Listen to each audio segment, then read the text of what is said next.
So for this learning objective, let's evaluate recent clinical trial data regarding the impact of long-term treatment on improving pain and quality of life. It occurs to me, Jennifer, that we usually speak of three main domains of efficacy: improvement in signs and symptoms, inhibition of structural progression, which we're not going to spend any time on, and improvement in patient-reported outcomes. So tell us a little bit about how you use patient-reported outcomes in your assessment of your patients and also in your assessment of the therapies that you're giving them. So I think this is actually a really tricky question. So when we are assessing the patient in terms of patient-reported outcomes, a lot of that has to do with pain as well as quality of life scores. So some of that is difficult in that patient-reported outcomes are colored by other things. Do they also have arthritis? Do they also have fibromyalgia? Do they also have other things that can contribute to their pain that isn't necessarily just the psoriatic arthritis? I think that's really important point to make. But in terms of treating to target, those are things that we try to measure when we try meeting with the patients at whatever interval we do.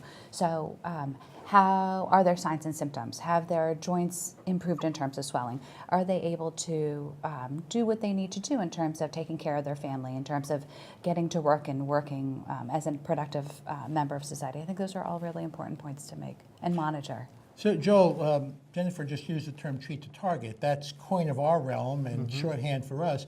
What does it mean to you as a dermatologist? What targets are you using in your assessment or treatment of patients with psoriasis? Yeah, so this is an evolving landscape in our field. National Psoriasis Foundation has issued a consensus statement about targets of people with psoriasis.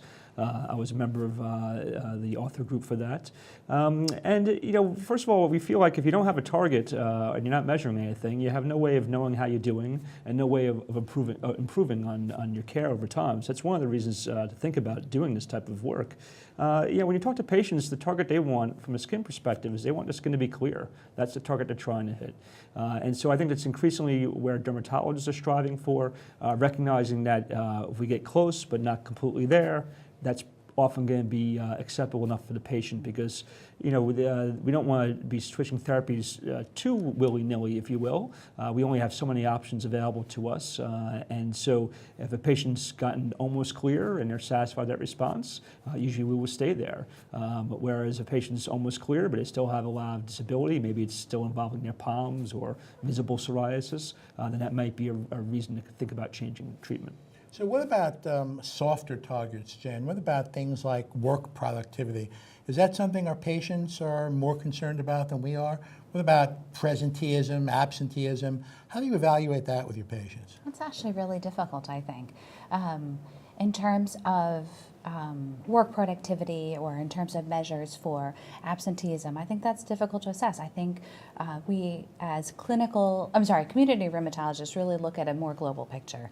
You know, are you able to get to work? You are able to do now before your diagnosis. I think those are kind of measures that we or questions that we ask our patients. I think this is something where clinical trials really shed a lot of light on these issues, especially in dermatology. People don't really thought of psoriasis as being disabling, if you will, people having impairments at work. And until we started having these surveys being part of our trials, we didn't realize that you know, a lot of patients are missing work hours because of dealing with their skin disease, or they're at work and they're having a hard time functioning. So that's the presenteeism that you bring up. The other thing we learned a lot from the quality of life studies being done in psoriasis is that a lot of our trials are done, recommended by the FDA, is treat the patient and then withdraw treatment to see what happens. Because we want to understand there's going to be a rebound flare, or will the drug work when you reintroduce it. And what we've learned from that is that, that there's more burden placed upon a patient for their disease worsening than it is from where they started. So trying to put this in numbers, if someone starts with, say, 10% of their body surface area, their quality of life may have, say, moderate impairment with that.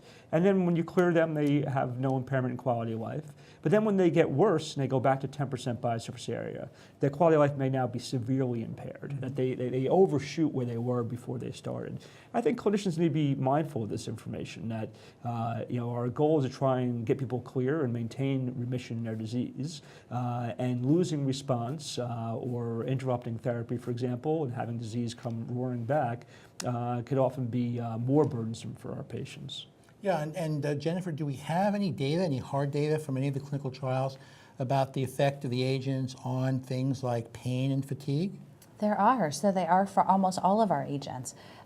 They have a measurable measure is the visual pain scale, and almost all of our agents do show decreases in pains across the board. Yeah, it occurs to me that our patients don't come in looking to be 20% better, 50% better, or reducing their sharp scores. What they want is to feel better. Yes. And have relief of pain and fatigue, and that's what we perhaps should be focusing on. We've heard the term in the literature and in many of our discussions, a digital health tool. What does that mean to you, Jennifer? So digital health tools are tools that I think are available either via the internet or via different sites or via different applications that help both the clinician and the patient in multiple ways. So for the clinician, it could be different guidelines or pocket tools that they could use while they're seeing their patients to help guide care. For the patients, it could be multifactorial. It could be to monitor their disease themselves or monitor their symptoms on a specific app, or going to a website from the National Psoriasis Foundation and having somebody advocate for them in terms of medication coverage or assistance in affording their medications. Or it could be different applications in terms of increasing their exercise, different mindfulness tools in terms of anxiety and depression, or even goals for a healthier lifestyle like activity trackers. I think there's some apps that help remind you when to take your medication. Those are particularly helpful, especially for injectable biologics that you're taking intermittently, every 2 weeks, every 4 weeks, every 8 to 12 weeks. Very difficult for patients to track that, as opposed to a pill that may be taken twice a day. Yeah, I think that there's no question that the availability and accessibility of things that patients can do themselves are only going to assist us in reaching the optimal outcomes that we're aiming for. There's just so much we can do without the patient's active buy-in. Well, thank you.